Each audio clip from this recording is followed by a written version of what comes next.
What's up, guys? So I've been getting the hang of making this long-form videos to share my opinion on things, so I wanted to make a video about the rollout of the final season of Stranger Things. And moreover, kind of like the recent state of TV shows right now and how Stranger Things' final season perfectly illustrates how we're kind of at a crossroads with the TV industry in bigger terms. We are starting to see how, in a weird way, Stranger Things is kind of the perfect example of where the TV industry is at right now. Bloated, stretched, and creatively bankrupt. So, Stranger Things came out at a time where you could say that Netflix was at its peak. It was putting out very high-quality shows like House of Cards, Narcos, Daredevil, and BoJack Horseman. And it was clear there was a deliberate intention to produce high-value and thought-provoking shows that would have otherwise not benefited much from being on a network television, where binging them wasn't really much of an option. It genuinely felt like they were ushering in a new golden era of television. So when Stranger Things dropped back in 2016, naturally, it made a huge splash in Netflix's pockets and in pop culture in general. I'm not gonna lie to you guys, I wasn't ever much of a die-hard Stranger Things fan, but I enjoyed it, at least I saw the appeal. It was definitely a moment. That perfect blend of 80s nostalgia, tight storytelling, likable and charming characters, kind of like the Stephen King and E.T. and Spielberg-inspired story. And that synth soundtrack by Kyle Dixon and Michael Stein, which is honestly my favorite aspect of the show. It's been known, and some people like to talk about how good the theme song and the intro is, but I actually enjoy more the ambience that plays throughout the show. I feel like it has more of a vibe, and honestly, it gives it a good identity. It's pretty safe to say the show wouldn't be the same without the soundtrack. So, in short, it had a lot going for it. And most importantly, a lot of people resonated with it. But then, somewhere along the way, Netflix stopped being about good shows and it kind of seemed like they just started chasing content. Not stories, not characters or things that kind of made people resonate with the shows on a more personal level. And it seemed like Netflix became as out of touch as the Stranger Things cast. Like the girl who plays Eleven, who acts like a Victorian child, who apparently is the only 19-year-old who doesn't know what a meme is. I don't partake in memes, but people send me memes. My fiance sends me the most memes. And let's just say the less we say about this kid, the better. But anyways, I'm not gonna grill them too much. I'm only grilling Netflix this time around. They started favoring making more viral, consumable, algorithm-friendly content. And what's worse is they started canceling everything the second it wasn't a financial hit. Doesn't matter if it was really good and was critically acclaimed. If it wasn't immediately a hit and immediately everywhere, it was gone. As a side note, I will never forgive them for canceling Mindhunter. That show was one of the most brilliantly written police dramas I've ever seen. And they really dropped the fucking ball with that one, but I digress. So now it felt like Stranger Things got caught in the middle of that shift. And then, in trying to find only viral hits, the wait between seasons turned from a year to 2. Now what, almost 3? The cast started as kids and now somehow they're older than me. Come on guys, it was time to wrap it up long ago. Then naturally, other streaming and networks started doing the same. Also, as another side note, I think Netflix's decision to crack down on password sharing only made things worse. It went from best platform to share with friends to you can't even use it on your second TV without getting flagged. I mean, it was the same company that once posted, "Love is sharing a password on Twitter now, locks you out unless you pay more." And now, surprise, surprise, Disney Plus, Hulu, and even Amazon Prime are following suit.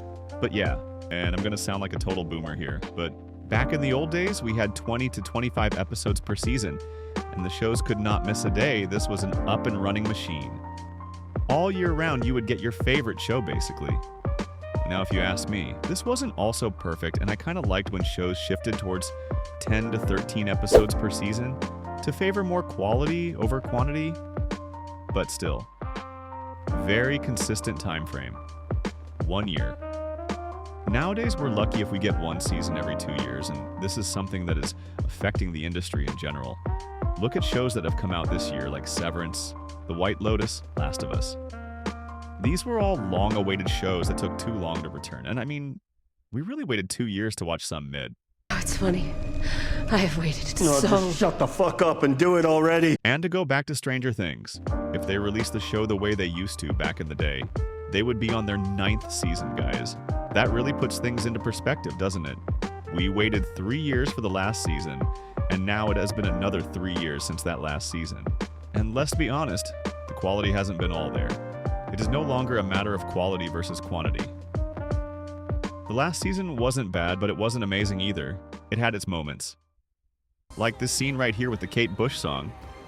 That was alright. It had some interesting visuals, and also Eddie shredding Master of Puppets. That was good, sure, but it also exposed a deeper problem. The show's become a formula. Every season, introduce a vague, ominous threat. Everyone splits into random groups with uneven writing, and then 11 screams real loud and saves the day at the very last second. Rinse, repeat. And I gotta say, the wait between seasons didn't help for a more cohesive storytelling either. Every season felt like they were just hitting a reset button for some reason, and each season they introduced other aspects in an almost retcon-y manner. Like the whole thing with Vecna, or the whole thing about Hopper dying to save them, only to be alive in a Russian prison in the very next season, and making it a whole stretch-out plotline that separates the cast even more. And hitting resets each season can sometimes work, don't get me wrong. Maybe it would have worked better as an anthology with different characters like they were originally planning on doing. But the truth of the matter is that the real problem with Stranger Things is that what started as character-driven storytelling now feels like plot glued together with nostalgia bait. And when you realize they're going to drag this last season into 2 parts with who knows how many delays, it just feels so calculated.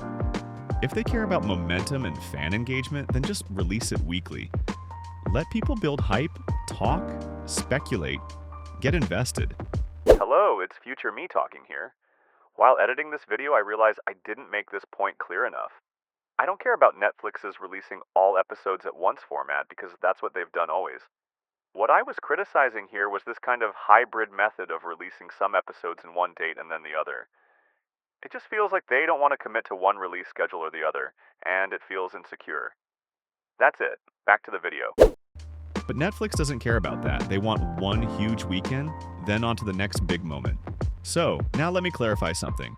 When I say fail, I don't mean it won't make numbers. Of course it will. It's Stranger Things, it's Netflix. They'll probably make their bag. It'll trend, people will talk about it. But I mean fail creatively. I mean people watching and realizing, yeah, that didn't hit like it used to. That it ends with a whimper, not a bang, and maybe, that failure forces a conversation about how unsustainable this whole system is. Because when shows take years to come out, when every decision feels like it came from a marketing meeting instead of a writer's room, we all lose. And honestly, I like watching good shows, and I liked Stranger Things. That's why it sucks seeing them morph into this bloated franchise instead of actually trying to stick the landing. So yeah, will Stranger Things' final season fail? It probably won't, not in the way Netflix cares about. But do I hope it does, just enough to shake things up and make the industry stop and think? Yeah, kind of.